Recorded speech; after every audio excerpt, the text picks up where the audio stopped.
But then when you've got Angel screaming, Angel does it again, and That was something, right? that was something. I'm sorry, you canceled the support for the game a month ago. Why would they even host a trade? I don't know. And I sit down and he picks up one donut and eats it. So you want to like QA games? When the rubber meets the road, they're gonna be like, oh my god, I don't like seeing Mario get his skull smashed. Oh, I would love It to see doesn't that. work. I would love to see Yeah, that. again, like I said.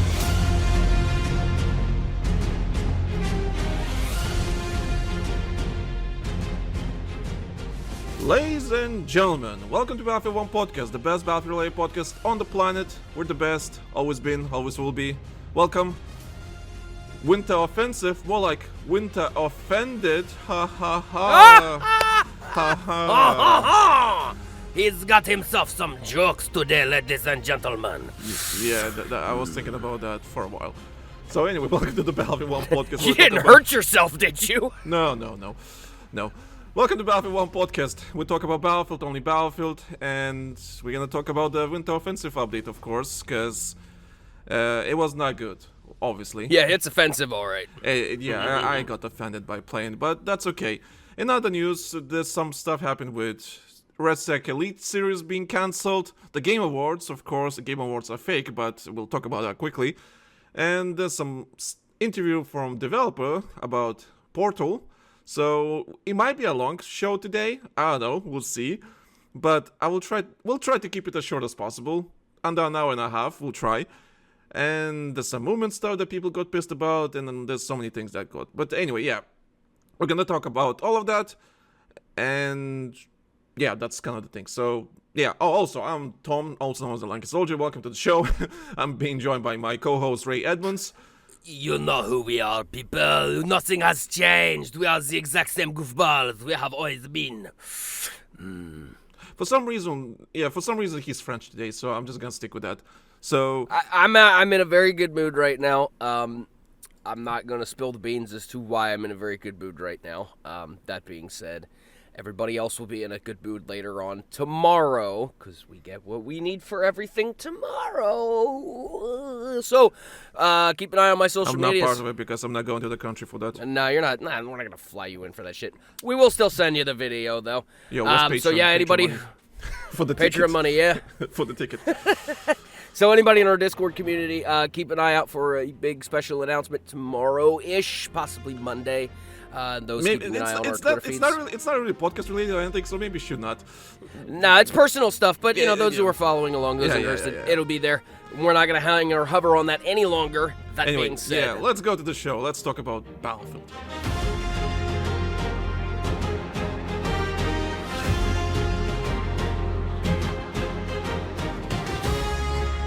As usual, guys, do the survey, battlefield1.net/survey, or go in the description of this episode and do the survey. Let us know what you think about the podcast, what needs to be changed about the podcast, what you don't like about the podcast, all that kind of stuff. It's important for you to do the survey. So also, people that did the survey already, please check your emails. You got something in your mail, just saying. So check your emails. So if you do the survey, you get like a free Patreon subscription, and maybe you'll get a free game, because I have some games to give away. So I send some codes away. So do check your emails. If you did the survey, check your emails. we have also discussed doing raffles and giveaways for Battlefield coins or Battlefield skin packs or anything of that nature. So we are talking about more prizes and more giveaways and stuff for our Patreon supporters and our Discord supporters as things progress and as we grow. But for these things to make sense, we need your help, ladies and gentlemen. Please fill out our survey. Please give us feedback as far as the show is concerned. And please like and subscribe the episodes, leave comments, pass us around. We can only grow naturally thanks to the help of supporters like yourselves. Financial support from those on our Patreon is excruciatingly welcomed and appreciated. And we are doing anything and everything we can in order to make it feel like you are justified for that expenditure of $1 a month. So that being said, I do think we should. Yeah. Just before we do that, I just want to mention. So the plan for before also leave a rating on the show, because if you enjoy the show and everything, do leave a rating. It does help other people to find the podcast. So do that. And like Ray already mentioned, The Patreon. algorithm requires engagement. Yeah, the algorithm requires engagements. And also, like Ray said, this show would not be a thing without our Patreon supporters. Patreon.com/TheLankySoldier. Everything is in the description. You'll find it there. Just do the survey. Get a free Patreon subscription. Let us know what you think about the podcast. And next week, so that's the plan for this, because we're recording this on the 13th of December. So technically, this is our last official episode for the year. But that's okay. Next week, we're going to do a Patreon public episode. And we're going to talk about basically this podcast, the year in review, or review year. I don't know what to call it. Basically, it's kind of became a tradition every year at the end of the year to do like a Hold on. Cue up the nice classical music for me real quick. Yeah, sure. This Saturday, the BattlefieldOne podcast will be recording a retrospective look back upon the year of our Lord 2025. How we've grown, what we've achieved. Thanks and accolades to supporters like yourself. Please join us for this festive yearly event. Sure. I'll roll with that. But yeah, we're just going to do the end of the year casual discussion about everything we feel like it, because it just kind of became a tradition, to do a public Patreon episode for the fees, and we just talk about the year and everything, all that kind of stuff. And one thing I would pitch out there and throw out there, just to kind of maybe spice the episode up a little bit. If there's any questions you guys have to ask us, yes, please maybe answer maybe a small Q&A session too while we're at it. So if there's any feedback questions or any questions in general, like how did this get started? What the hell do we actually do for a living? Shit like that. Feel free. I mean, we're not going to answer every little thing in the known universe. I mean, there's some things we're not going to discuss because it's just unprofessional. But, if you guys have any questions for us, why is Ray such a fucking idiot every damn Saturday? We can answer that for you. So please, that's why we strongly encourage your feedback and your input when it comes to the show. The show would not be what it is without you guys. We can't grow, we can't make changes, we can't do better unless we know how. And we are ever grateful to everybody who has participated as a listener and as a Patreon subscriber for giving us the invaluable feedback that we have. Yeah. Beautiful, no? Yeah. Okay. So yeah. As you Now, heard, let's get into the Winter's Offended. No, wait, no, not the offended first. We have to just talk about something that is fake. Game Awards. So, for anyone that doesn't know, Game Awards happened a couple of days ago. And if you want my opinion, Game Awards are fake like any award show out there. Including the Oscars, including the Game Awards, or something else. It doesn't matter. Game Awards are fake. That's all I'm going to say. But It's just glorified advertisements. That's all it is. Especially when it comes to Game Awards, I'm like, there's a reward for the most anticipated game next year. I'm like, what kind of award is that? It's like, most anticipated podcast episode next year. BattlefieldOne podcast. I'm like, okay. Just like, okay. Acting like shit. The arrogance of it all. Because acting like, nothing else is going to be announced between here and there. I mean, okay, Grand Theft Auto winning most anticipated game. That's kind of like... It's just like, duh. Okay, the water is wet. Okay. The sun shall rise in the east and make the sky glow with a bright orange just glow. Dumb. Yeah. Anyway, Game Awards It's like are fake. no That's what I'm fucking gonna say. shit. Yeah, anyway. But yeah, Game Awards are faked. It's not. It's just free advertisement for a lot of these AAA publishers. It's an elbow rubbing session. It's an excuse to just whatever. It's just like the Grammys or the Emmys and any other major high end pompous ass award show. At the end of the day, the award that matters the most: did your shit sell? Do you got positive reviews? Okay. Did you retain your player base? I don't want to talk Good about award. Too much. I don't want to talk about Moving the on. Game Awards too much. I'm just gonna say this. So Battlefield 6 won an award in the Game Awards, and it's for the best audio design. I think it got nominated for like 6 stuff or 5 stuff. I don't remember, or 3 stuff. I don't know. It was nominated for a couple of stuff. But Battlefield 6 won the best audio design of the year. We're like, okay, I think it's justified. Cool. I mean, it's people say like, I mean- people say okay. People say like best audio design. Oh yeah, but you can't even hear your own you can't hear enemy footsteps and everything. That's different. Bro, that's stop completely reading different. my fucking mind. It was literally what I was just gonna say. Like, oh, the fucking inherent irony of a studio winning best audio design, and they gotta make a patch so you can hear fucking footsteps. That's completely different, boys. That's why it's fake. Yeah. Anyway, but yeah, I think it's just, Battlefield 6 has amazing audio design. That's for sure. He has amazing audio design. I'm not even gonna argue. Yeah, Hands down.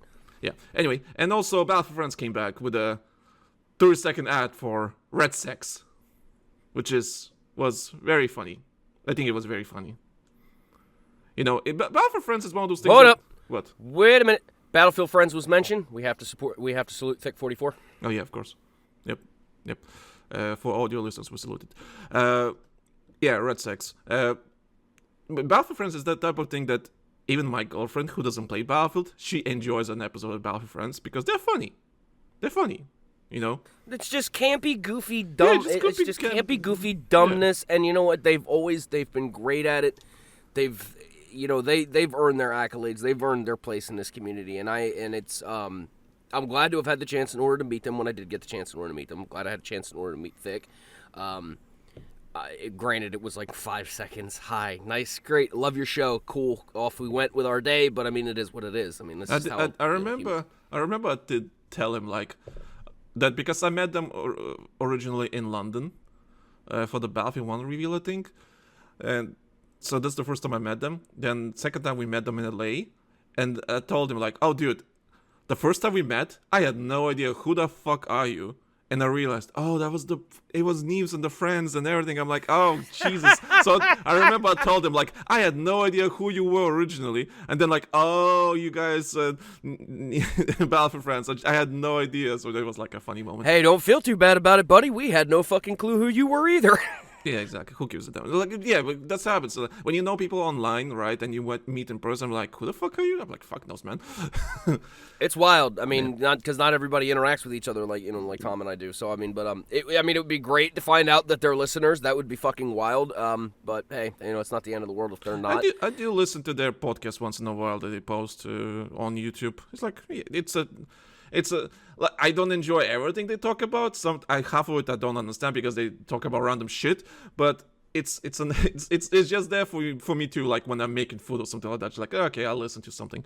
You know, they're playing to their niche of just a handful, what the original gag was, just a handful of buddies coming together, playing Battlefield, doing goofy shit, making goofy jokes.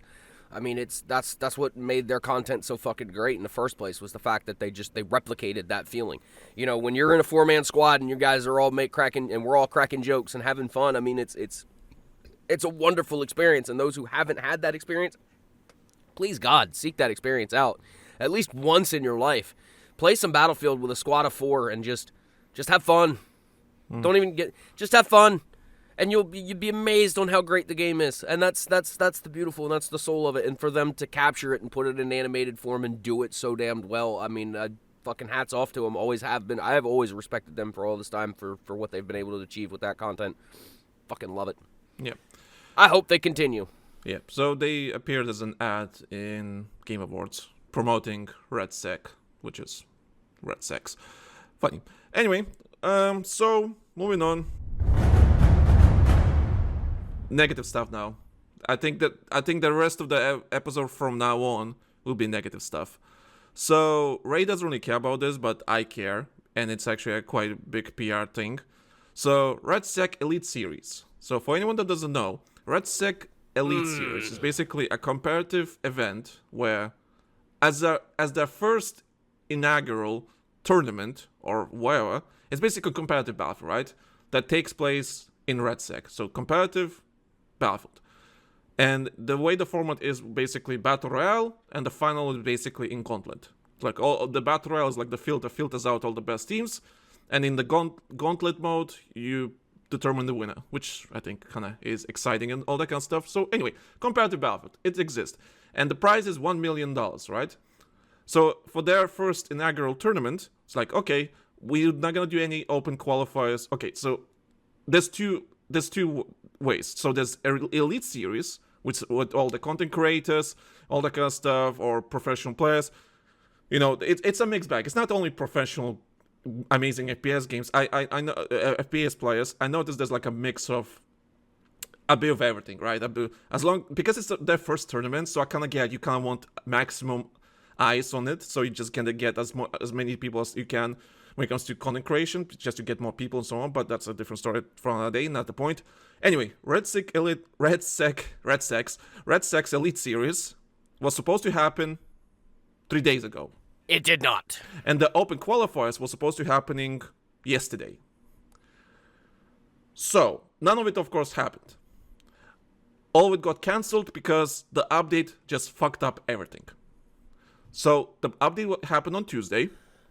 But wait, how did it fuck everything up? So the update was supposed to have. So the update happened on Tuesday.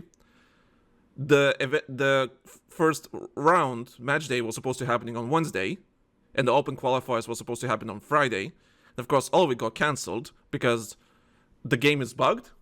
The game is not in a good state, and there's too many bugs to sort it out. And it's like the way just to organize a match was not possible. Apparently, there was some matches happening, but they had to be cancelled almost instantly because it was horrible. I've seen some Europeans playing it, and it was apparently horrible as fuck.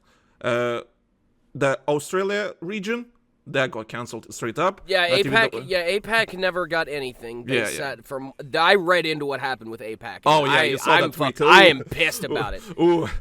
3 hours these poor people had to sit and fucking constantly force updates to this fucking game to try and get it to run for this shit. And they come out and be like, "Nah, fam, we can't make it work." Look, I really don't want to get into a lecture series right now, but I kind of feel like I got to in a way. Because right now, both you and I are vindicated in a very huge point that we brought up when competitive Battlefield was first even remotely dreamt about. And I'm not talking about beginning of Battlefield 6 or 2042 or BF1. I'm talking about going all the fucking way back to Battlefield 4. What was one of the core tenet things that you and I said needed to be accomplished before any semblance and sense of a competitive scene could even be thought about being brewed up? And I'll give you a hint. It has to do with something that hits every 2 to 3 fucking weeks on a normal basis as with regular video game these days. Anybody want to guess? Anybody? No?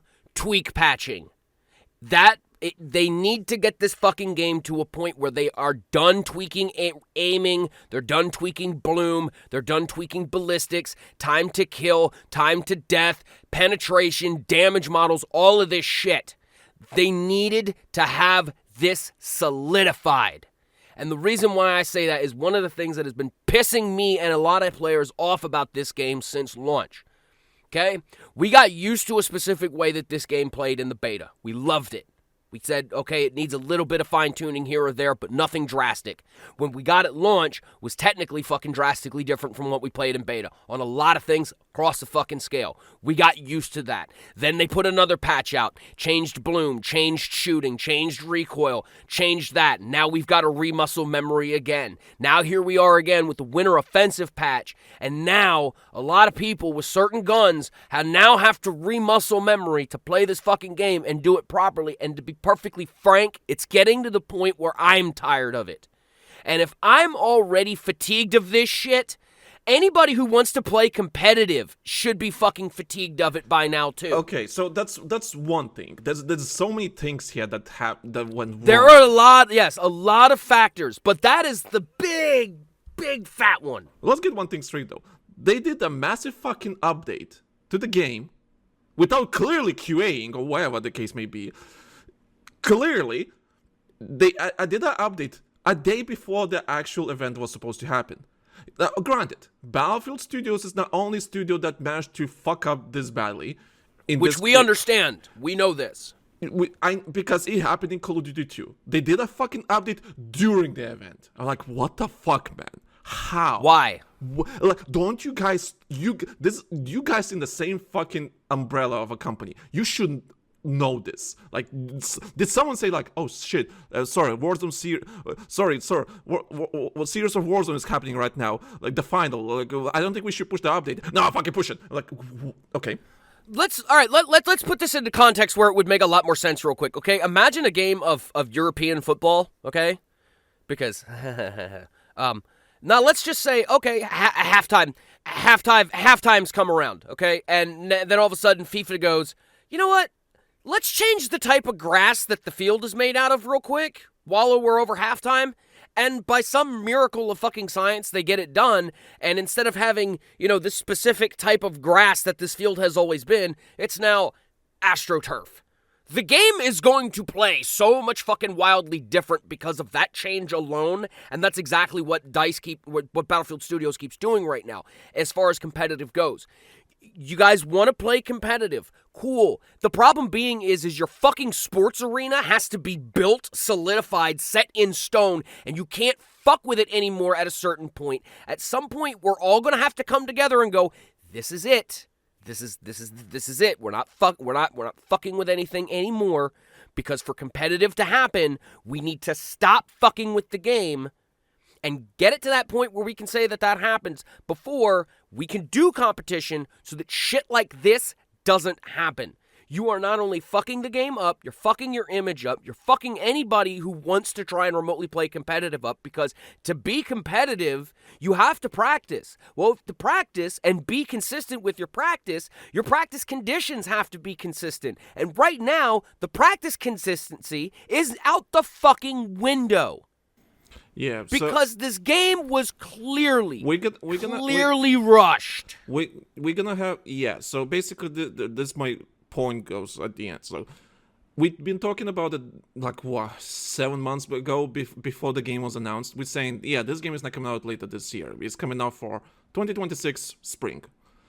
And of course, by some miracle, the game came out. But of course, we were right about it's gonna be a lack of content.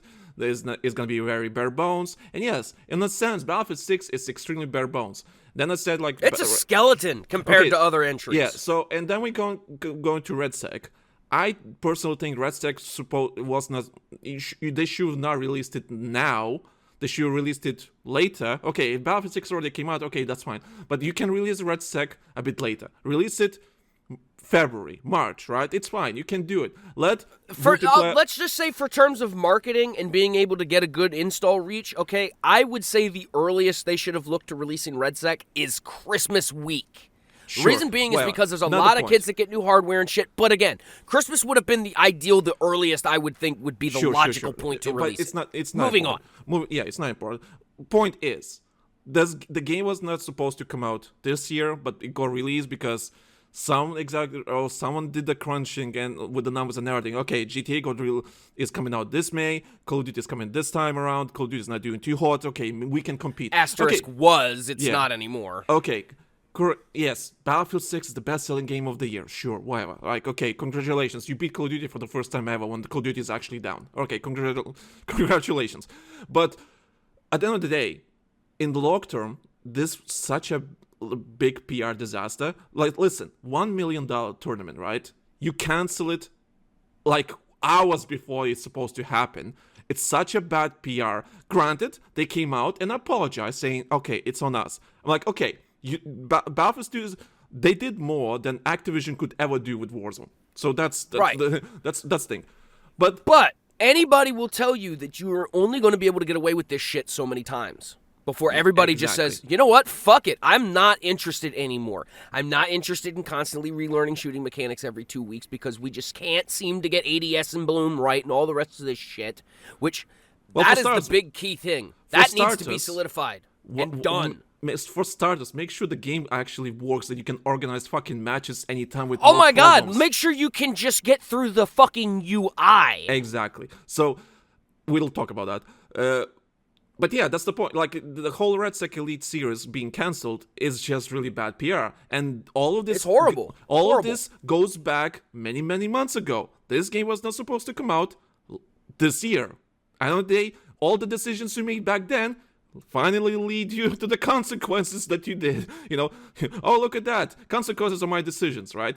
So, I think you and me agree that this game was not supposed to come out this year. We was say, that's what I heard from people talking to me, like, yeah, this game is not coming out this year. And somehow, Battlefield 6 came out this year. Sure, best-selling game and so on, but not the point.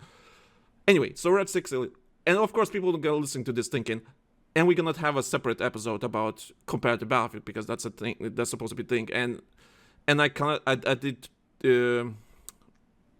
tease that I'm making a new podcast just for comparative Battlefield, because I think there's a kind of untapped potential there. So I kind of want to go on that. That being said, this being cancelled and people's like, oh, who cares about the comparative Battlefield? Battlefield's never compared. Like, Battlefield's like the perfect game to have a comparative scene. And the problem is they can never get it off the ground because of just dumb shit. Right. But for example, there was one tournament that took place. And it was hosted by a content creator named Teep, and he's basically a Call of Duty guy, but he's a decent guy, and I watch him sometimes because when I need like background noise, like he's a good player. Knows he knows how competitive is supposed to work and all that kind of stuff. Like anyway, decent guy, decent content creator. I recommend him. Anyway. So there was a tournament that happened. He was hosting the tournament because EA is like, okay, you wanna host a tournament? I'm like, sure, whatever.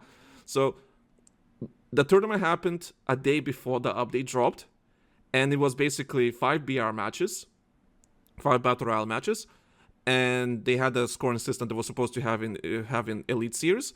And you know what? It was entertaining to watch. Like when they got the games going, it was really entertaining to watch. I watched it. It was really fun. It was really entertaining. There was some really funny, good moments. People were really into it. The actual comparators were into it. There was like I can't remember. I think one of the Mexican or Spanish guys, like, my dude was so into it. They were communicating and talking and everything. It's like it was really exciting to watch how teams perform. And right. And that's the beauty of it. That's the core beauty of this fucking franchise right there. Like I said at the beginning of the fucking show too. When it came to Battlefield Friends content, like that's the reason why that shit got as popular as it is, because that's the core soul of the fucking franchise. It always has been, always will be, as long as they keep embracing that. So I would also argue that the other thing that they need to get solidified before competitive could even become a thing is platoons and battle log. Well, and I'm not talking about just apparently platoons are coming. Apparently, as far apparently as I know. Yes, but I'm going to take this time and I'm going to throw a wish list out there for anybody at Battlefield Studios who is listening right now. Look, if you and I'm gonna you guys, everybody can hear me good and clear now. Okay, guys, listen carefully. Okay, if you guys are abso-fucking-lutely, positively hell bent on getting competitive going, like we all want, like Tom and I want, like I want, like a lot of our listeners want, like a lot of people who clearly want this shit to happen. Listen carefully. Give us battle log back. Give us platoon stat tracking. Give us the ability in order to track the top players amongst our rosters. Give us the ability in order to have portal servers set up with XP gains so that we can train. I want to be able to bring an entire fucking team into a battle royale game to help train my top players more about being more competitive. I want to be able to do the same thing with other modes like Conquest and Escalation and things like that. I want us to be able to organize. We need these tools. We need platoons back. David's already said that it's coming, or that they're looking into it. Fucking thumbs up. Great. But that's not all that needs to be there. The cake needs icing. The cake needs decorations. It needs to be set off for everybody to want a piece of this. And I'm telling you right now, if you don't give platoon leaders the tools they need, it is not going to work. Stat tracking, akin to like tracker.gg has right now. I want to be able to look at my roster of players and determine out of a series of like 32 who's my best 4 squad. Side note, I think I mentioned RepeatGG on the last episode, and I've been using RepeatGG for like 2 years almost, maybe, and it's a really amazing website where you can actually compete for money and just play multiplayer game or battle royale, whatever the case may be, right? And like, hey, if you're good enough, win some cash, you know? And I mean, I won, $30-40 in the last 2 years. I mean, sure, it's not fucking amazing. Then again, I'm not esports ready. You're not going to retire, but it's still but still a just carrot on the okay. stick. It gives you an incentive to want to play Incentive to competitive. get better at the game and all that kind of stuff. Like, yeah, that's Now great. imagine what a website looked like that. Imagine how much their shit would get bolstered if Battlefield did what I just said. Now, not only could you take, and okay, if we want to gamble on fucking players too, we could open this up too. But if you wanted to have prizes for players, that's a tricky like the one. gambling That's a tricky side one. of it, that's the tricky side of it. I get That's it, tricky. but believe you me, I guarantee you, there's people in my country alone that are probably already thinking about this shit. You guys and got it's sports- gonna be a thing. You guys We've got sport- sports betting already. I know. Well, it's no, but fucking legal. to me, it's fucking. I don't understand how you all jizzing over fucking sports betting. I'm like, sports betting been always a thing since I was a kid here. So I don't know what. Personally speaking, it's not my bag. I don't get it. I'm not really much of a gambler. But it's been a normal thing here for like since I was a kid. So I'm like, well, you guys should just go now go to sports betting. What the fuck? Yeah, it's wild. Anyway. Gambling's kind of weird in our country, but we're not going to get into that shit. going back I'll on probably topic. explain it to you in post. Yeah, just to go Getting back on topic. We need the ability in order to be basically at the bare minimum what we had in Battlefield 4. But what we absolutely need is for to be battle log from Battlefield 4, but more robust. We need more robust stat tracking for individuals per the platoon. We need to be able to click a few buttons and be able to pull up who our best players are per mode, per stat, per if I want to look up who my best score per minute players are, I want to be able to press 3 fucking buttons and know immediately in a list within battle log what is going on. Then that makes the organizing and tryout side easier. Set it up so that, okay, if I want to run a platoon and I want to set it up that if you want to be a member, you have to try out, and they want to try out and they press a button, and me as the platoon leader, I set stipulations. Within 1 week, you have to hit this score per minute, this KD, and it just starts tracking you from that point you applied onward, like an audition in a way. And give me a method in order to be able to find good players or players that I want. If I want to run a platoon that's just high-end competitive players, I should be able to make my settings so that those players stand out to me, so that I could recruit those players, to assemble a team of highly competitive players, to even play, backwoods homebrew competitive like we did back in the day.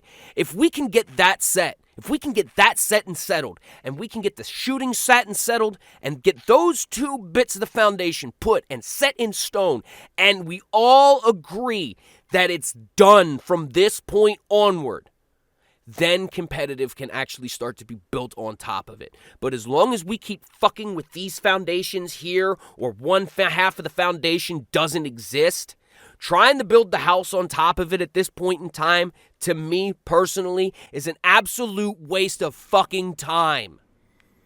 Yeah, so And a waste of anybody else's time who wants to participate. Yeah, so long story short, with the RedSec Elite Series, yeah, I agree that they need to start fucking with the foundation. You need to start fucking with the movement. We'll talk about that. Movement, like just starting the game, or the background stuff, like platoons and all that kind of stuff. Sort that out. Then we can start talking about, tournaments and everything. I'm glad the tournament is happening. I'm glad, one way or another, we're gonna get the tournament next year. Next year. We're gonna get. That's fine. And then in season 2, we might get forget the invitational, because it's all invitational now and open qualifiers and so on. But what about next season? We're gonna have all open qualifiers, because we already established that. But not the point. The point is it got canceled, all that kind of stuff, and it's really sad. But hey, if you can't run the games, you can't run the games. Apologize and try to do better next time. That's so. And people saying okay, at least you told us that you're sorry, and so that's kind of makes it less annoying. Credit where it's due. That. Yeah. And before we actually move to the next topic, because it kind of goes well with this about the foundation, just to start games, I saw a tweet. From some the FaZe. I can't remember what. He's one of the FaZe guys. At least he represents FaZe. And he's a competitive player. He's I think one of the captains or something for one of the teams for Elite Series, and so he was supposed to take part in the tournament, of course, but he was on holiday in somewhere in the Caribbean or something. I don't remember. In some fancy location. So him and his wife were on holiday, just chilling and so on. And he's like, okay, I need to go back to the tournament, right? Because, 1 million tournament, right? So my dude goes early, leaves his wife in the hotel or wherever, like the holiday destination, and he went back home to play in the tournament. The tournament got cancelled, and his wife is still in the Caribbean, took a picture of the drink she has, and he's like, I left my wife at the holiday to go back to play this fucking game, and the tournament got fucking cancelled while my wife is still enjoying the nice little drink at her fucking holiday while I'm already back home being miserable. It's like, what are we doing? Oh my God! See, and that right there. I mean, that's the type of shit. This first fuck up. The coffin is now on the ground. I'm saying it right now. The casket is laying on the ground right now. Loads of people do, because not everyone are professional streamers, comparative players. A lot of them still have their... Bitches, some of us got day jobs too. No, but more than half of them do have day jobs, right? So that's what was supposed to be like organized and everything. Like, okay, I can't work on this day because I have to compete, all that kind of stuff, and then go fucking cancel. I'm like, oh my God. Yeah, I affected a lot. But that's another reason why I'm pushing for homebrew homebrew competitive as well as quote unquote official competitive too. Because homebrew is negotiable. Homebrew, we can work around each other's schedules a lot easier, and if things need to be moved or pushed, it's not that big of a deal. There's not a lot of money that's lost or involved with it. What's another word for homebrew? Just for Europeans. Backyard. Grassroots. Here we go. Grassroots. There we go. Here we go. But I would even grassroots. We'll just leave it at grassroots. That works for American as well. You have your grassroots, which let's just say, there's a couple of grassroots teams who are really fucking good and they're dominating. And you want to do this like a minor leagues, major leagues thing. There's nothing stopping them from reaching out and going, hey guys, we see you guys are kicking ass in the grassroots section. You guys want to come up and play in the big leagues? We're organizing another tournament. We need some more teams. We need more teams. We definitely need more teams. We need all the teams that we can get. So, you guys are doing something great here. Let's all work together. And there's another beautiful thing among the community that gets created because, like we did back in the day, we had our public platoon and we had our elite platoons. We had our training platoon. We had the ability in order to separate people out per what their roles were or what stage they were at that point in time. And it made organizing everything so much easier.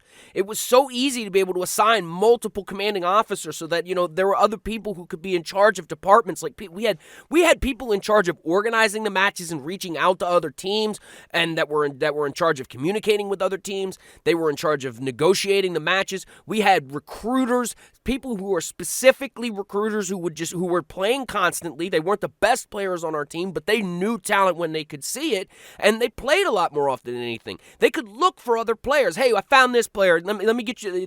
I would get links daily of stat links for players, and reach out and try and recruit these people. And that's all we fucking want back. That is what we need. You guys just.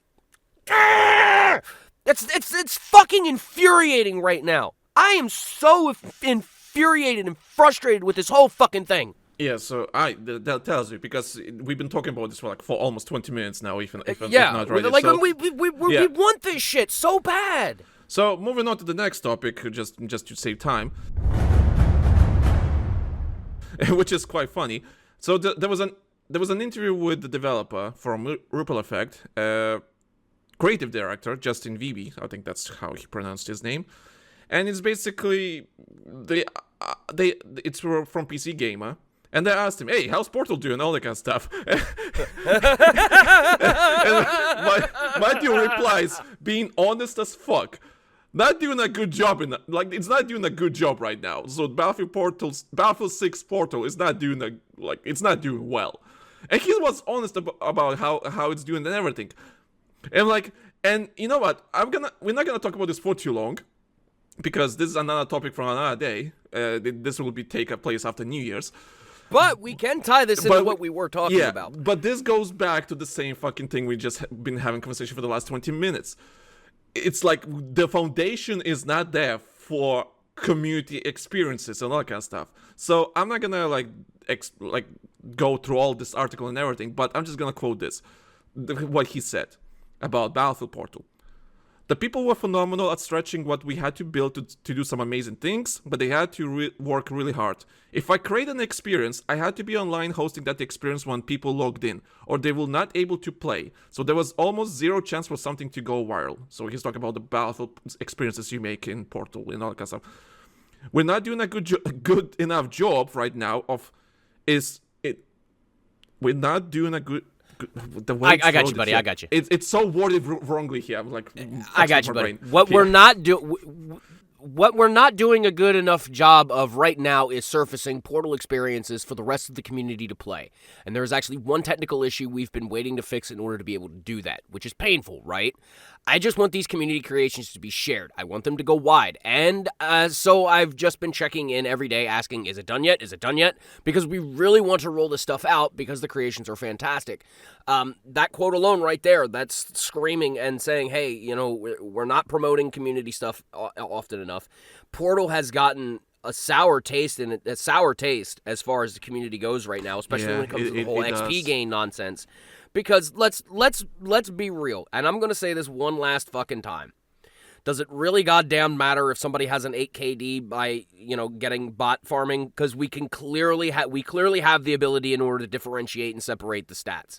So going back to previous conversations, give me the ability in order to see those differentiating stats. That way, if we're doing competitive and somebody applies with an 8KD and I go, highly sus, I can press a button and have it say remove bots and go, oh, this is only a 0.72. All right, well, you know what I mean? Not saying that KD is the end-all be-all stat because I don't agree with that shit. But just as an example. So that being said, let's stop kidding ourselves. Let's just let the PvE players have their fucking thing and just put the XP gains back and just let it alone. It doesn't matter. It doesn't fucking matter. Realistically, it doesn't fucking matter. Like I said, realistically, I don't know what episode was it, like 5-6 episodes ago maybe? When the whole thing blew up? Just as soon as you kill a bot, you just get like, I don't know, 10% of XP for the bot kill. That's it. Like, it's fine, you know? Limit you don't have to limit something. Oh, you have bots, that means you don't get XP. No, who gives a shit? Listen, at the end of the day, it's just an arbitrary progression number. If someone reaches level 1000 in the next week because of full XP, you know what? Who gives a fucking damn? It's just XP. Weapon progression, all that kind of stuff. You know what? I don't even care about the weapon progression this month. Because I remember I saw a conversation somewhere on Reddit saying, like, why do we even have this progression in the first place? Like, and you know what? I'm kind of going to that direction. Yeah, why the fuck we have progression in the first place? It's just there for the sake of progression. I rather, you know, do challenges, all that kind of stuff to unlock, you know, skins or camos or something, whatever, right? You're going into the argument where guns and everything, guns, attachments, and the whole 9 yards should all just be unlocked by default, and you should be able to just build your shit out and get used to that point. And I agree to that. Because look at how I play. I run a gun until I get all the accessories and shit that I absolutely want or need for it for battle. We all did this, essentially. We all ground out basically 8 guns that we want to use or have built out for BR or Gauntlet on a regular basis. Most of those guns are level 25 plus because we ground out fucking suppressors. So at the end of the day, what are we doing when we play normal MP? We're fucking around with other guns, which is what we should be doing. But the thing is we feel we have to fuck with the guns to get to a certain attachment level for it in order to be good. What it should be is I just have a proficiency level tied to that weapon that tells a stat tracker how good I am with that gun, what level pertaining to how long I've been using it, and it's just tied to skins. That's it. Mastery skin shouldn't be I have all the attachments. Mastery skin is like I got the shiny fucking plaque that says I fucking mastered this fucking gun. Dude, I'm bored level grinding attachments. Weapons. I'm actually bored grinding weapons in this fucking game. Because I just had a fucking brilliant idea there. What if instead of leveling the gun, You level proficiency with attachments, and that helps your stats out better. Oh, tuning. Okay. Tricky, because there was an example. Modern Warfare 2 had tuning, so you can have stack overflows easily like that. Yeah. You so just it gotta was watch not what you're in doing Modern with the Warfare math. 3 because they just like, listen, this doesn't work. We canceled this whole thing, so it's not gonna be in Modern Warfare 3, and it never returned, of course. It was a nice idea on paper, but the way it worked, it's just like it was not good. So I imagine it will be the same thing in Battlefield. Like, as soon as you try to tuning shit, it kind of gets complicated for no fucking reason. It's just like stupid. But anyway, long story Okay. short. All right. Long story short. Going back on the Portal thing. Yes, you. Portal is not good right now because you can't find those amazing experiences. I remember I saw someone made the Battle Royale map, the downtown area, into a conquest Into map. a conquest map. Yeah, I can't with jets find and it. everything. Yeah, I don't know what the fuck. Like, why is that not in the main menu for me to matchmake? Like, you know what? Please, you know. Like, yeah. I'm kind of wondering why we don't at least, like, the most logical thing for them to do would be to reach out some of the content creators and go, hey, do you guys want to be curators for Portal? And all we're gonna ask you to do is, we're gonna have low tier curators, which there's gonna be the ones that are basically just gonna be the first filter for everything. They check the experience out, you know, if it works well and it plays fun and et cetera, then that gets moved up to the main curators, which would be the content creators, and then the content creators can go, okay, well, we're gonna formally review it and we're gonna help promote it, sponsored by EA, you know, et cetera.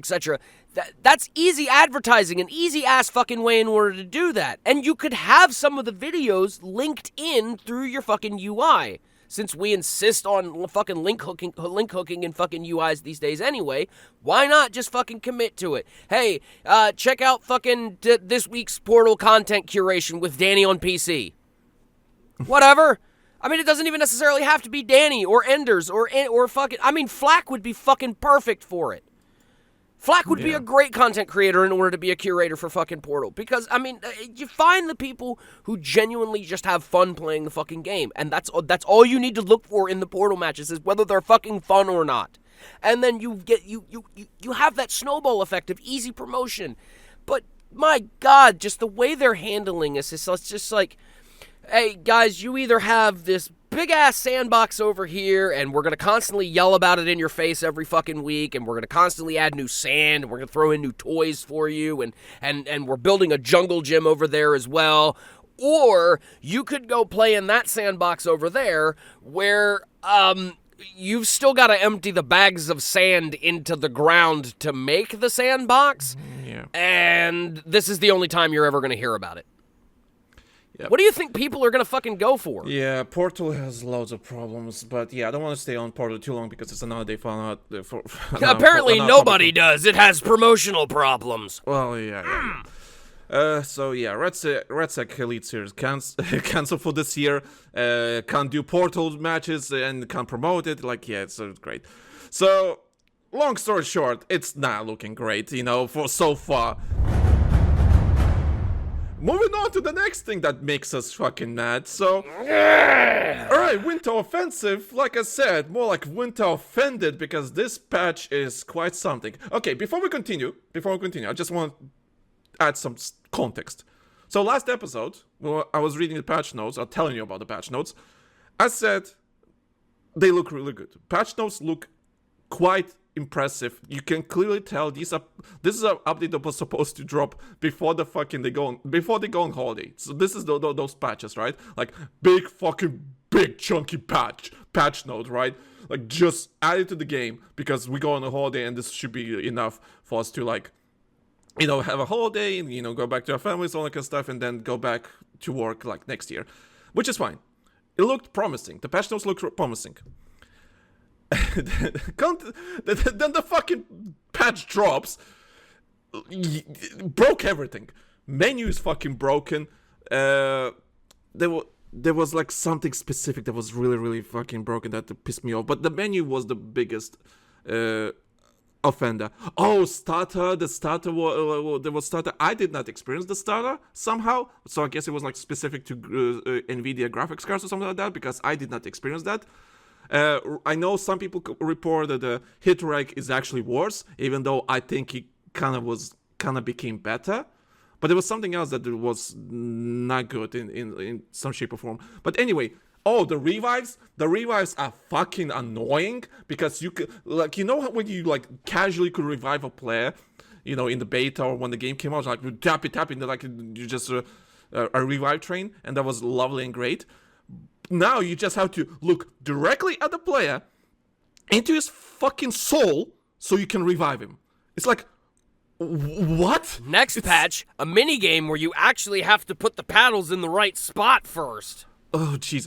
Like, come on, guys! That is absurd. The menu alone thing pisses me off. Every time you play you play a game, you go back to the menu. You have to restart the fucking game. Actually, technically, you didn't have to restart because the only button that I found out that didn't fuck up the whole UI was the custom search button. In a move of the greatest irony in the fucking world, because I use custom search because I play Rush quite a bit, so custom search is amongst of my highly promoted buttons to press. So I got lucky. So I was server host, so I get to be server host until it's fixed. But yeah, if your UI is fucking up, just hit the fucking custom search button. It won't fuck up. You can still continue to matchmake. You don't have to restart the game. But the fact that that's a thing, the fact that you have to do that in a fucking AAA game that people paid $70 fucking for, on top of buying fucking coins for, at an average price of $24 fucking dollars, is highly fucking annoying. Yeah, yeah, guys, use the Lanky Soldier code when you buy anything EA related. We get a small commission. Shameless self-promotion is shameless, yeah. but true. But I mean, yeah, we're going back on the patch. Damn, guys. Yeah, going back on the patch, the update that happened, majority of it was just fucking broken. Yes, when you're gonna be listening to this podcast, to this show, we record this on Saturday, so if you're a Patreon user, you're gonna hear it today. But if you're listening to this on the public feeds, most big chance that the update, like the hot fix is already out and the bugs are fixed. Because they said, okay, we fucked up, we're fixing it now, this is our schedule for the next couple of days, what we're gonna fix. And I know there's like an hour ago, there was already the update dropped about the status and everything, so that should be fixed. And the menu should be fixed already, I think, on Steam. So, anyway, hot fixes are happening. But I'm just thinking, why are we here in the first place? Why here? Like, listen, I get difficult game dev is hard and all that kind of stuff. I get, but it just sometimes, like, I get this feeling that like, I don't want to be that guy, like one of the like writers saying, "Did they ever create this shit?" And but you know what?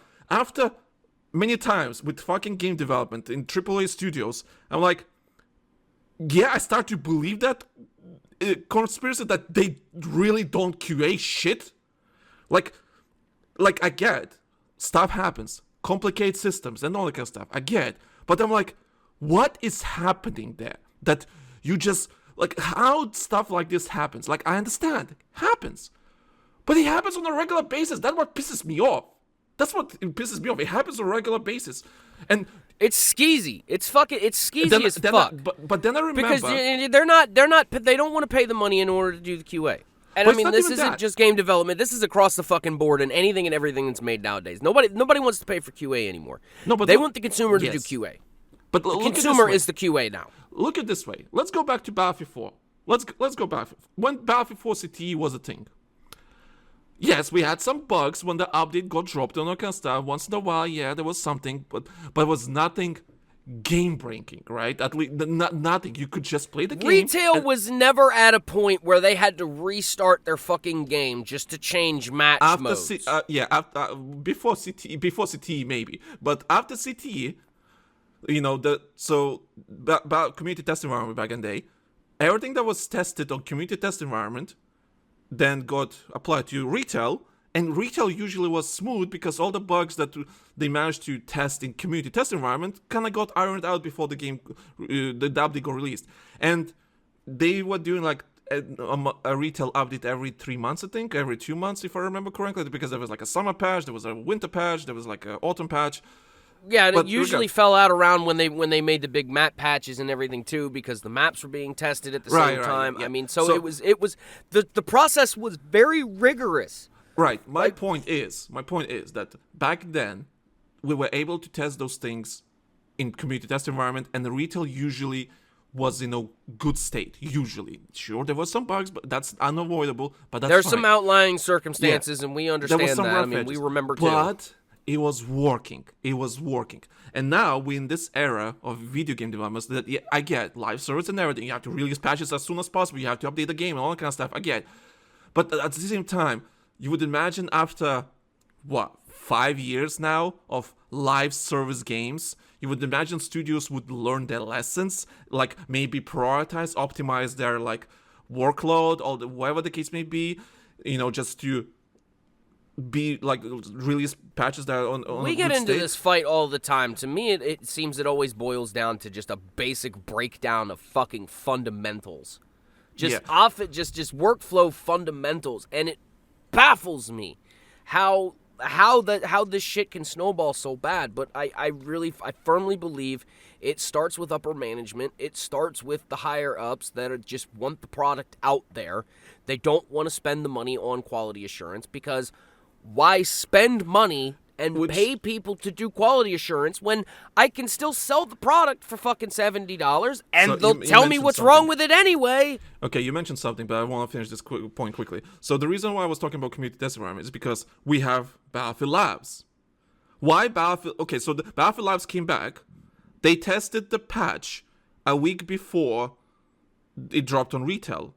Why? Okay, why wasn't this done sooner? Why?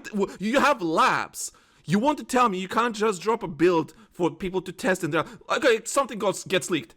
Who gives a fucking fuck, honestly, realistically? If something gets leaked, who cares? It's not official from you. When if something you're making doesn't mean it's coming to the game. Like, I mean, people realize, like, just because it got leaked doesn't mean it's coming. So, anyway, you have labs. You're not using it properly, and still under NDA for some fucking reason. So, like, what's the point of labs? Because CTE was not under NDA. Like, I remember you said, like, many episodes ago. Imagine if CTE back in the day, back in Battlefield 4 days, would have NDA. It would not be a successful thing. Battlefield 4 would not be a successful thing. People will not remember that game in such because positive the way. community wanted to be kept up to speed as to what was coming, what was going on. I mean, a lot of the exactly. content creators that are around nowadays, they made their shit by basically doing CTE-based content. Jack Frags got a lot of more views when he started doing more CTE content. Battle Nonsense Chris got in on that a lot of that too. I mean, it was a necessity. Because what you did was you can't look at it as a leak. You look at it as that is free advertising, that is free hooks, that is free eyes on what is going on, so that people can know when to expect things to fix. I've kind of started playing other games now since Battlefield's come out. I mean, not that I want to say. Why are you installing Warzone, boy? I gotta take care. I gotta clean my computer out and shit later this afternoon. Pussy! Chill on that shit. Pussy! Anyway. Anyway. But still, that was an easy way in order to keep the public, because a lot of people watched Jack Frags and a lot of people watched Westy and shit back in the day for that type of fucking content. So for the most part, a good chunk of your player base was up to speed as to what the fuck was going on in CTE, because it was necessary. I want to know when the game's going to be fucking fixed, so I can actually start honing skills and I can actually start trying to and get better at this game. And and if I was an average Joe Schmo consumer and not what I do now, I would look for content creators. I do this with other games to have a fucking clue as to, okay, when is this shit gonna get fixed? Because if it's not gonna get fixed, I'm not wasting my fucking time on it. And then that's the biggest, like, the whole goddamn point of this whole episode, essentially, is wasting people's time. You're wasting people's time by changing shit. You're wasting people's time with this shit. Fucking stop. But it's not even that. Like, just releasing a patch that is not fucking broken, that doesn't break your game. Okay, sure, you fixed it a week later with all the hotfixes and everything. But why we have to be here in the first place? Why? Like, you have Battlefield Labs. Use it. Use it. Why are you not using Battlefield Labs to your full potential? What is this NDA bullshit? Fuck the NDA. Use it properly for testing and then figure out. And earlier, do it earlier so people can like actually test it properly, and then you have time to fix those bugs. Like, why is this? I don't understand. I do not believe that you cannot whip out a quick build for people to quickly play test it. Oh, something gets leaked and so on. Who gives a fucking damn? Remove the NDA. Doesn't matter. As long as the retail is working fine, that's the best PR you will ever have. Well, besides that, realistically, at the end of the day, Labs' core purpose is to test functionality. So, I mean, you don't even necessarily have to release any fucking maps or content or anything tied to it. You could take, okay, and they did this to us before. They did it to us in CTE, I'm pretty sure, at one point in time. Before they released a new gun, they changed the stats of an obscure gun and went, hey guys, try this gun out real quick, see how it goes. And everyone went, holy shit, this gun works fucking great. And what they did was they took the stats from that gun and they just applied it to the new gun.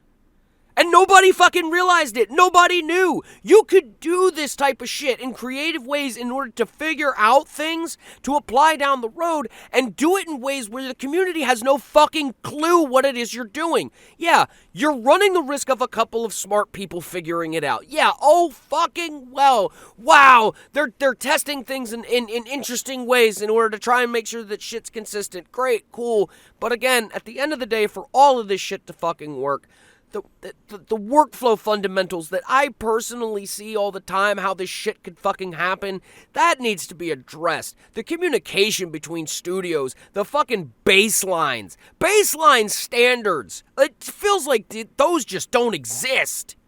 Yeah. But, okay, just, alright, let's say that the patch comes out. Oh, also, you mentioned before about... Oh, it all goes from the executives, to all the way from the top to bottom, right? So someone makes a decision. And last episode, I was talking about there was rumor, not even a rumor. There was a change in the Battle Pass section that the next season will be delayed by a month. So that was there for a day.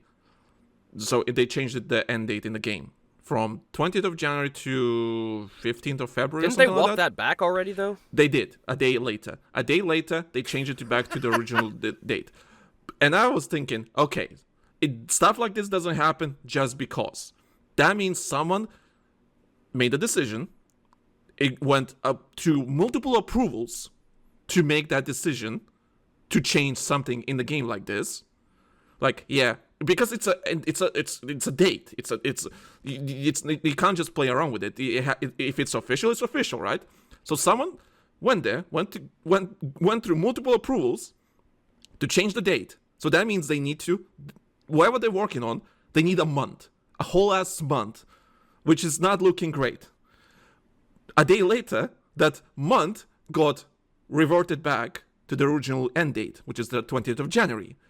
And basically that tells me, oh wow, they're so behind with everything, trying to catch up with everything. It's like, and with this update that just happened, now the delay is even more plausible that the season 2 will be delayed by a month. Because it's just, you can tell that it's a complete shit show behind the scenes. And before the game came out, before the game got revealed, we heard that the development of this game is an absolute shit show. And somehow, this game came out, like we said, best-selling game of the year and all that kind of stuff, great. But boy, it's probably such mentally draining experience working on this game right now. I don't want to imagine. So as Broski, you got this big old conspiracy theory about what the fuck happened for all that shit, and my brain is going, man, here's what actually fucking happened. Somebody overheard in a meeting, we might have to push back the next season release date. And somebody in the office went, hey guys, we gotta push next month back! I have a would feeling just put like- good money that that's probably what fucking happened. No, I think developers were just reasonable. Like, okay, we need a month, and the executive came in like, no, we cannot delay the month because Call of Duty is going back to life. We need to kick it while it's down. So Right, that's why I said it's a decision that was walked back way Yeah. too quick for it to come from the top. I think somebody jumped the gun on some shit. I don't really, I Maybe. mean, that's kind of what we're both explaining, but it's just the different ways. I think somebody overheard somebody mention something about potentially needing to do it, and to get ahead of it, they decided to take it upon themselves in order to go, we're just going to let everybody know we're getting fucking delayed. PR got a hold of it and went, we have to tell the people immediately without verifying the information, because that's how social media there was only managers one work person these that days. noticed that that's the thing. Only one person that noticed that the change got the date got changed. Actually, where do you even check the date in the game? I know there is a date somewhere, but I couldn't find it. But yeah, basically. I know there's a timer that tells you how many days are left in the season. That's the one. Yeah, that's the one. Okay. Anyway, But I don't remember that ever changing. Well, it was quick. It didn't stay for too long. That's yeah. Anyways, Oh, right, it might have had... Oh, right, yeah, that did happen while I was at work. It was quick, yeah. But okay, let's say the update is cheeky breaky. It's working. It's fine. No bugs. Elite Series is happening. You know, we have our tournament and everything. How's the game? How's the content? Okay, should we talk about the game, the Ice Lock quickly? Just the game mode Very itself. quickly, yes. The Domination Conquest. Let's... My quick impressions. Okay, love the map. Love the redesign of the map. So that's one thing. Oh, yeah. The snowy map and everything. Can you do this with other maps now, please? And add them to the actual matchmaking pool too? Can you add them to the matchmaking pool too? It's because you already have the reskinned map. Add them, please. Keep it, right? So I like it. When it comes to game mode, you know how the mechanics work and everything. On Domination and Conquest, it's called Ice Lock. I don't hate it.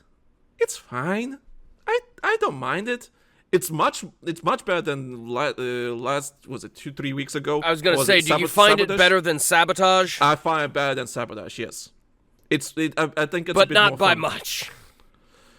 It's different, but I don't hate it. If I don't hate it, I get what they were going for. That's a good sign. I think it's fine. I think the Ice Lock mechanics, you know, how you can't heal unless you're next to the fire and all that kind of stuff, and I think it's fine. I think it kind of leans the game a little bit more into like what some would consider a hardcore, because of the fact that that regeneration is turned off unless you're warmed up. So I mean, that I did notice that the one night when I was playing Dom, I was like, wow, this feels like I might as well just be playing hardcore at this point, because that's we were talking about this in pre-production. Ice Lock Domination is one of those modes where, like, if it takes you a minute to get momentum built up, or if things got to fall in your place the right way in order to be able to play the way that you play, Ice Lock Dom can either be your best friend, or it could be one of the biggest stat-killing modes you ever try to play.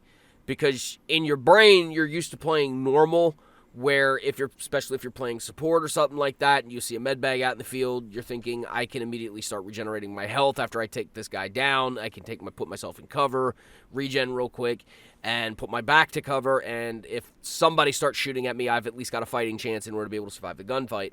In Ice Lock, the problem being is our brains want to play normal, but some of us, where they've put the barrels, there's no cover. So not only do you now have to warm up before you start regenerating, now you've increased the chances of somebody just randomly seeing your foot and you're done. Now your time has been completely wasted trying to heal. So in Dom, I would argue, don't even bother, with the exception of needing your challenges. Like, healing is just pointless. You might as well just be playing hardcore at that point with team kill turned off.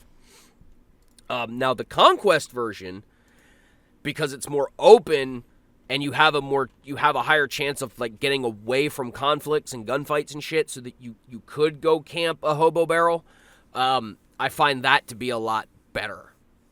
As far as a mode goes, I think Conquest is substantially superior to Domination in many ways. But that Dom is a to each his own flavor thing. Yeah, I personally. Oh shit! Hit my microphone. No. I don't mind it. I don't mind playing it because I remember like we were playing with Abe was joining us like, what the fuck is this shit? Why are they not on the minimap and everything? I'm like, sure, why the battles on the minimap, but then again they're everywhere, honestly. So I don't really care. And they did turn the overall lighting of the map down a little bit. I've noticed that between the standard map and the snow map. Like it is a little bit darker, and you can they stick out a little bit more if you actually look for them. I think it's fine. Like. Again, it's a LTM, it's basically experimental mode and so on. You know what? I don't mind it. It's fine. I think it's okay. You know, I really don't think it's a big deal and all that stuff. Sure, it kind of. But I do want the map to stick around. I do want the map to stick around. Yes, I do want the map to stick around. I do want the map to stick around. Take the ice lock shit out and just give me that give me that map a la fucking Conquest Domination and maybe even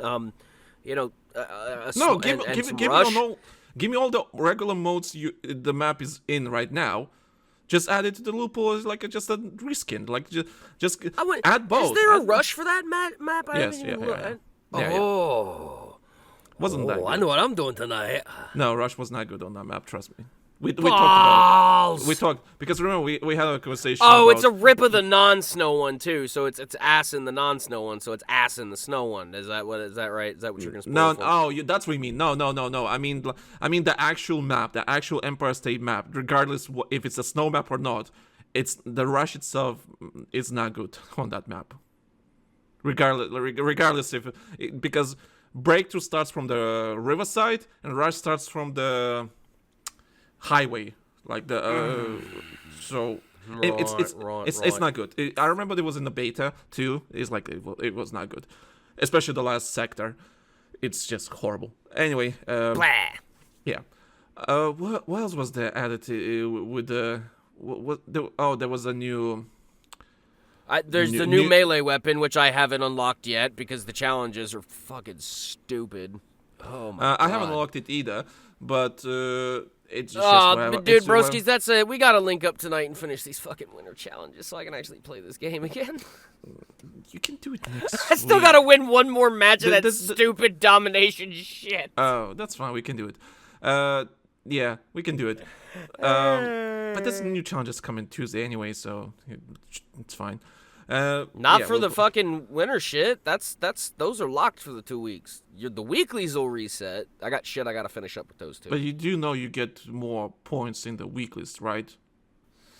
Yes, but just not at the same amounts. For one challenge is equivalent to 6 to 8 points. No, sometimes that's fine. 4 for the Winter Classic challenges. You'll get more challenge. The weeklies you're gonna get on Tuesday, you can do them to do the other battle pass, the extra one. Right, but I gotta finish those two, asshole. This is what I hate about the challenges shit. That's on you. I need. Shut up, man. I'm 2 Project tiers Zomboid away. is fucking multiplayer now. I gotta chuck that shut up. I'm 2 tiers away from finishing. Also, I want to mention this as we're just gonna be ending soon. So, because the update was absolute shit show, absolute horrible thing, just horrible update, they broke the movement. When I say broke the movement, so when you slide and jump at the same time, you lost momentum after the update. And people were literally, including you, Ray. It's like, yeah, fuck the movement, bitches. This is Battlefield, all that kind of stuff, right? And I remember some people were complaining, yeah, the game doesn't really feel smooth with this mechanic, all that kind of stuff, because it looked like it was done on purpose, right? And when saying momentum, I'm not saying it was ridiculously crazy that you slide and jump and you get maximum speed or something like that. It was fast, but it's not fast that it was really bad.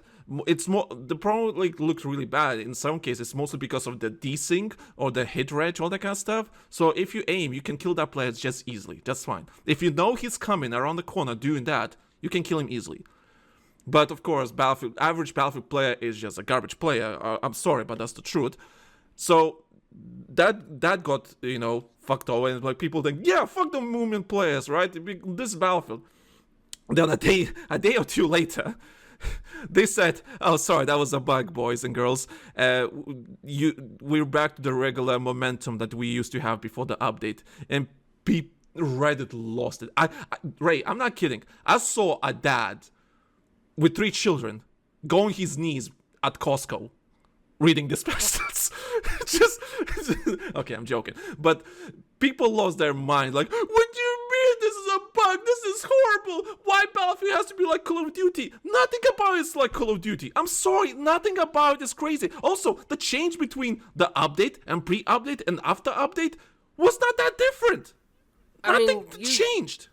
Here's the thing: you shouldn't gain momentum from a slide jump anyway in Battlefield. Well, Sliding in Battlefield is just meant to get your ass in and out of cover. Yeah, you not weren't gaining fly, momentum. jump, and flip across the fucking map. You weren't gaining momentum. You retained the same speed as you were sliding or running or whatever. And of course, the more jumps you do, you slow down. That's a thing. That's on purpose. If you do multiple jumps, you will slow down. But you didn't gain any extra momentum. You were still the same speed. But what happened after the update, for this update, like the original update, that happened Tuesday? The more you spammed it, the slower you got. Almost akin to like you were running out of stamina. No, the problem was pretty sure, that right? The problem was when you slide and jump, you never lost momentum. You never gained, but you never lost. That was before the update. After the update, you were losing momentum ridiculously fast after sliding and jumping. So that was the problem. You lost loads of momentum, and people were like thinking it was on purpose. It was not. It was a bug, because the point is not to lose the momentum. Of course, after the second jump, you will start losing momentum because that's on purpose. Which that's is how by it design. should be. If you start spamming an action, there should be a penalty associated with it. Like, I've noticed this this is one of the things that I noticed when I was playing the Winter Classic fucking domination. I had one dude that was literally all he was doing was just jumping and shooting, and it throws your fucking brain off. Wait, from that RedSec clip? No. This was in Ice Lock domination. Oh, okay. It was one dude who was like literally, and this was another reason why I kind of like rage quit for the night that night, because the first match that I played, I was literally just running into a dude who was just bouncing around corners, and because he was literally catching me like right after I was done in a firefight with somebody else. This dude was either catching me mid fucking reload, or I only had like 10 rounds left in the magazine. And sorry to say, kids, battle dad or not, if you got 10 rounds in a magazine, you need to be really fucking lucky with your shots in order to be able to get a fucking kill on a Zuzu jumper. It's always been a thing, though. People also have to remember, because I saw some people. But this dude was also running like a fucking Kektar SMG, so let's be real here. I saw some people bitching about. There was a clip from posted by one of the competitors from the Red Elite Series, and he was playing. And majority of the players are good in that tournament, like before they got cancelled. And there was a clip of some guy jumping, like, so he's in the house in the middle of the room, like, and he went into the middle of the room, right? And he hears a player. He turns around, and that dude, the enemy player, jumps through the door, and he jumps like 3 times, left and right. And he's like, this is not Battlefield, this is horrible, this is terrible, what is this Call of Duty movement? And I'm just thinking, I'm looking at the clip, right? And I'm just know the context. Right.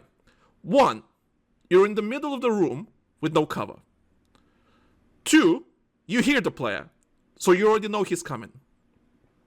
3, every jump you do, and actually, even when you jump in this game, you lose loads of accuracy. Loads of accuracy. So when you're jumping and aiming and just shooting at the same time, your accuracy is garbage. Right, which is why a lot of people who resort to that shit run the high RPM SMGs with the high magazines. It's a spray and pray tactic. Right. It always has been. Right, but as that guy is like getting mad that he got killed by that, I'm just, and the fourth, of course, thing, his reaction and aiming was abysmal. abysmal. I don't know who that guy was, but all these 4 points I mentioned, if you just took a step a little bit like to the left or right, get a bit more cover, you knew he's coming, just aim, Not even just react. better cover, a better fucking shot. Right. The dude with the guy was bunny hopping on a fucking strafe. Right, Like, the dude that was jumping around, he had no right to win that fight. But because he won that fight, you have to take your L and just shut the fuck up. Because that player had no right to win that fight. But you're complaining that you lost that fight. When in reality, you were out of position, you were not reacting fast enough. And of course, that's what happens when you're playing against good fucking players. They will run your shit up. All right, Especially in a tournament compared to put a for pin $1 in you on million. that one. Let me put a pin in you on that one, because in my eyes, from my argument is, nobody in that clip was quote unquote good. All right, let's be honest. If you need to resort to bunny hopping and jumping all over the place in order to make yourself a consistent moving target using an SMG, a short range CQB with a high rate of fire and a large magazine to it in order to get your kills, my dude, in my honest opinion, that's kind of abuse, because you're not really shooting. Is it abuse? You're just spraying. If it's shit,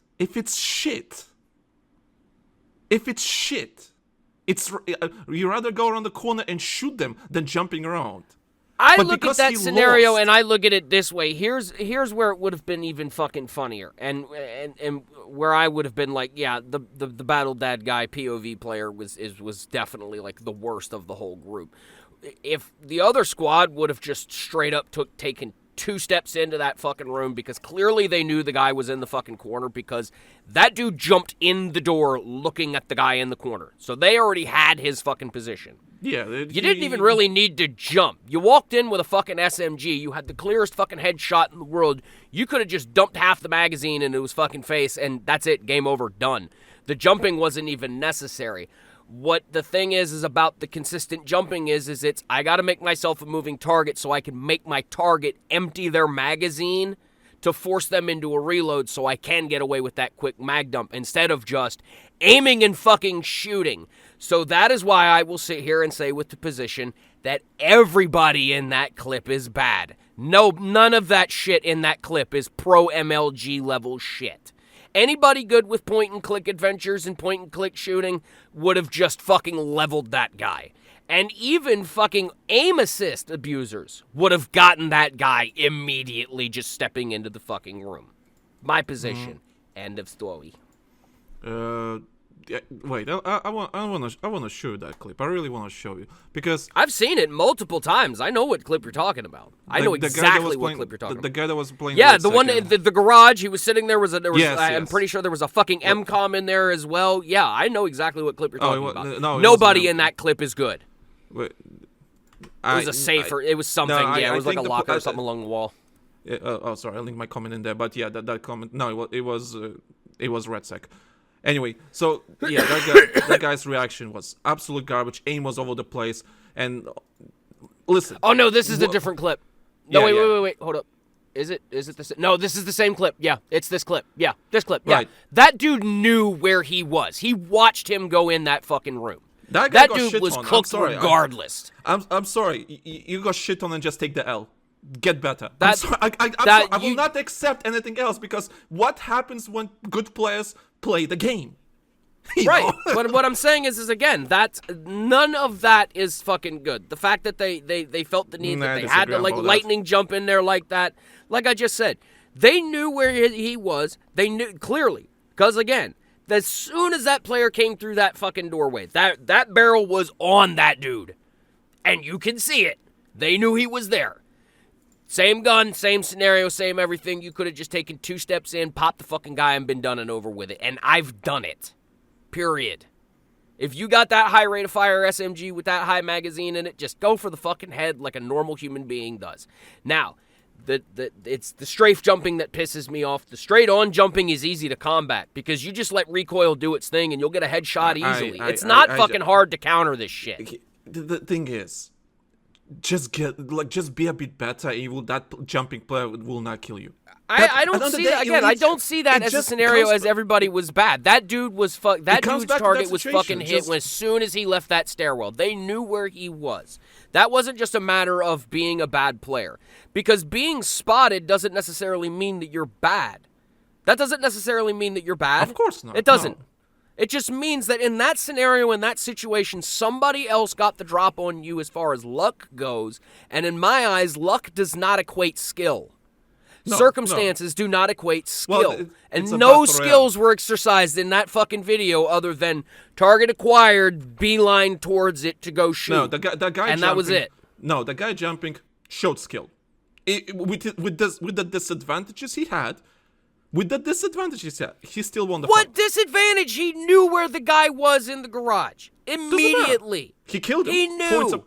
Points are points. Right, I get that. 1 million but again, tournament, points are points.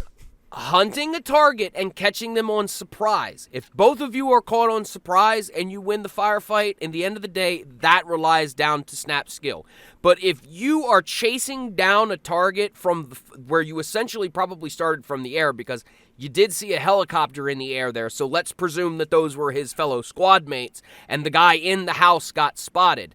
How long does that 3D spot diamond last for, kids? 20 seconds? How long did it take for that dude to run from that stairwell down into that garage to get immediately capped?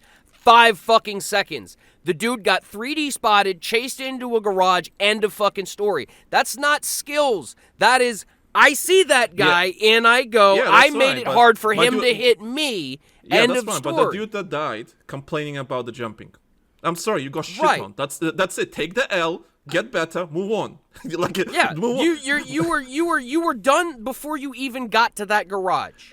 Also, the reaction time of him and everything, that's it. Take the L. Just move on. You got shit on. Accept the fact you got shit on. And get better the next round. But, yeah, people bitching about the jumping and all that kind of stuff. Like, oh yeah, it's very cold. Like, no, guys, there's so many disadvantages. That shit's been around for ages. I'm sorry that there's better players out there. I'm sorry.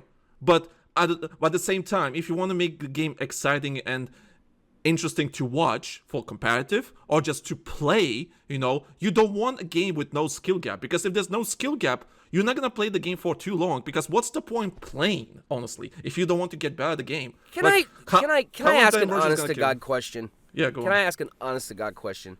Since when did we stop looking at an ability to analyze a room, figure out good cover points, figure out good support points, figure out good team play logistics, and on top of that, be able to aim this digital rifle with our right hands in a method that is completely counterintuitive to how a normal gun works, with the exception of a handgun, and be able to not only shoot, but fight against this virtual recoil and this virtual aim balancing shit that we have to tolerate as far as bloom and what have you, to keep a reticle onto a target that could potentially be moving.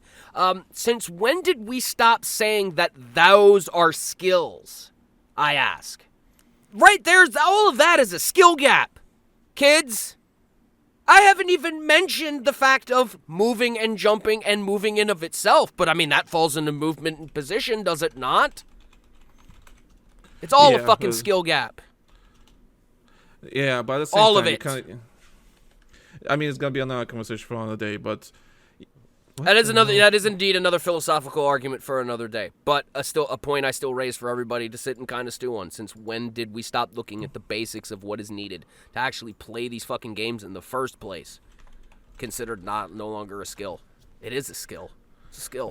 Everything you do is a fucking skill. Yeah, sorry, I'm just fixing the fucking Patreon live stream. Apparently it's not going. I don't know. I'll figure out later. Anyway, but yeah, long story short, people lost their shit and got fixed, and people still lost their shit. People are gonna keep losing their shit, like I said, as long as they keep fucking with it. As long as they keep tweaking it and changing it and messing with everybody's muscle memories and messing with how everything feels and plays, everybody is going to be pissed off, and rightfully so. So I sit here and I say, can we all just figure it out, get it done, and be done with it? Unless something is inherently wildly broken. Yep. Don't fuck with it anymore. Okay, yeah, the live stream is kind of broken for some reason, so I might as well end up and might as well end the show now. Sorry, guys. Yeah, I don't know, like whatever. And we're going for an hour and a half anyway. That's the update. That's the winter offensive update that basically broke the whole fucking game. Winterly offended update. Sure, got fixed, all that kind of stuff. That's great. But we basically, sure, a week wasted. Like, oh no, a week wasted. What are we gonna do now? But you know what? We'll survive. It's fine. But it's just annoying that we have to deal with that in the first place. I understand bugs happen, all that kind of stuff. I get, but it's just like, it's just annoying that we have to deal with the kind of stuff. Like in the first place, like what the heck? But that's unfortunate. But hey, at least they fixed it, and we won't have a broken game before we go on Christmas holiday. Yeah. No, the hot fix is apparently already coming out, so that's great. I am not going to put. Look, I hate to say. I'm not going to defend them. Yeah. I'm not going to be defending them anymore at this point because my trust is already starting to crack. It's getting to that point where even I'm just like, all right, I might have to just step away from this shit for a little bit until you guys figure out what the hell is going on, and then I'll come back. But I don't want to do that because I would degrade the quality of this further than I already degrade the quality of this show. Yeah. So, guys, just stop. Use the tools that you got at your disposal and get this shit right. Just fucking do it. Just do it. Anyway. But yeah, that's all. Before we end, just want to mention so next week we're gonna do earlier annual review of the show and all that kind of stuff. And of course, thank you guys for supporting us on Patreon. As I say, the Patreon fucking live stream is kind of broken, so that's kind of unfortunate. So I don't know what's that all about. We're still thinking about you guys. We still wish you were here watching us. Yeah. Nort is literally just talking to us in the chat, and I just realized, the fucking live stream is not really working properly. I'm like, what the fuck? So I need to sort that out. So there are gonna be some Patreon changes. I will talk about them next episode. But patreon.com/TheLankySoldier, for early access, all that kind of stuff.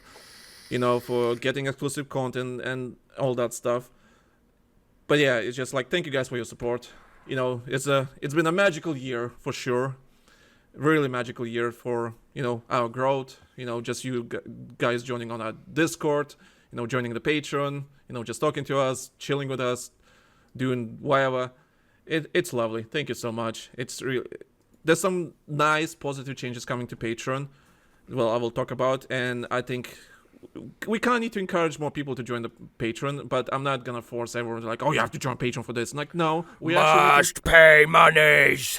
We're gonna make some changes to the Patreon that will make it easier for everyone to join, regardless of your financial situation. Like the goal is to be, I will not lie, do make some money, for obvious reasons, but at the same time, I don't want to still take money from you just because. I want you to get something out of it. So there will be some positive changes coming to the Patreon.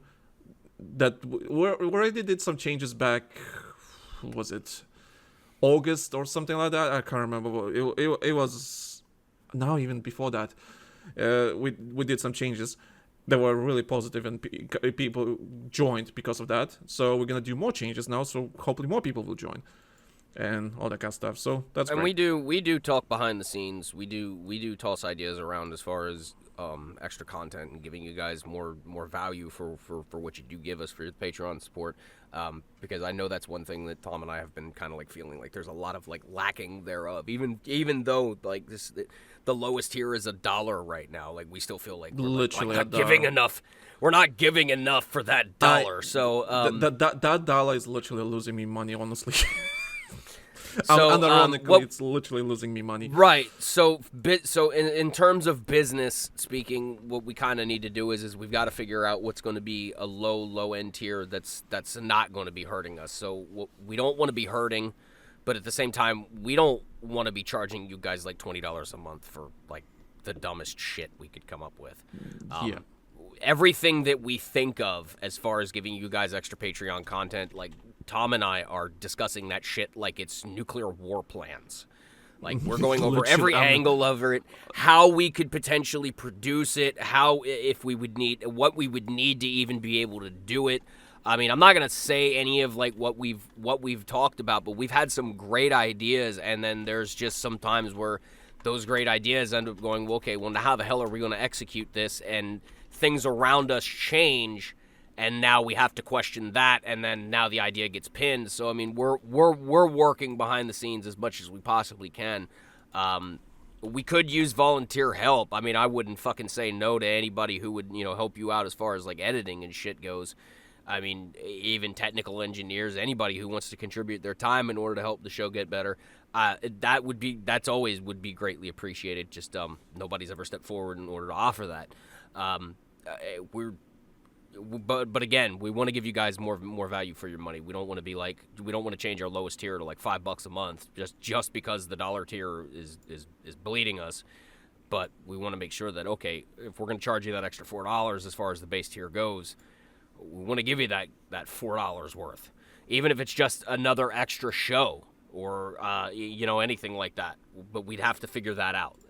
So for that to happen, falling back on please, if you would potentially even consider, $5 a month for my favorite content creator. Let us investigate, and I will put my ideas in and tell these said content creators what it is that we want. We've had the idea about skins. That's where the idea came from, about raffling some skins off or a gift code for some Battlefield coins. We're like I said, we're kicking ideas around constantly.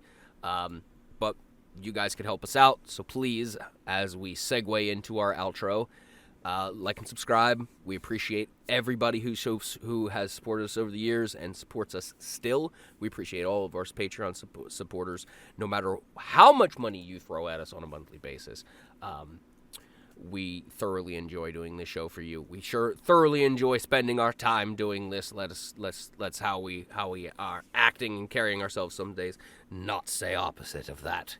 So, my good friend, anything else you want to say before we close this bad boy out? No, thank you guys for an amazing year, all that kind of stuff. Thank you for listening to us, because we have a audience that actually is committed to listening to us.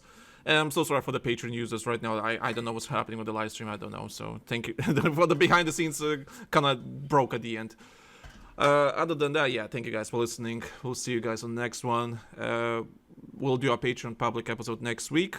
After that, we're gonna have a little break for a week, and then we're back to the regular schedule after New Year's. So, and that week is gonna give me loads of time to prepare some changes and all that kind of stuff for the podcast. And I think which will be really great. Which I think will make the podcast listening experience much better. Because like I said, do the survey, because I've been listening to your feedback and everything, and like, okay, we can do that and that and that, so let's see, make it better. So yeah, that's kind of it. So join our Discord too. You guys are welcome to that Discord. too. All in the come talk with us. Come stuff. chat with us. Play games. We have multiple voice chat rooms in order to play games with. If there drums and interest up for other games that everybody plays, we add rooms for these things. This is a gaming Discord for everybody to come hang out and play games. That being said, yep. Thank you guys for listening. We'll see you in the next one. Enjoy your holidays.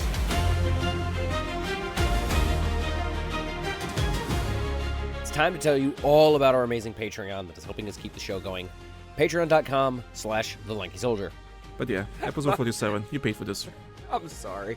I'm not. I don't care. In my defense, I didn't know it was broken or it was going to break upon squeezing it gently. Battlefield 1 podcast was rebooted in March of 2023.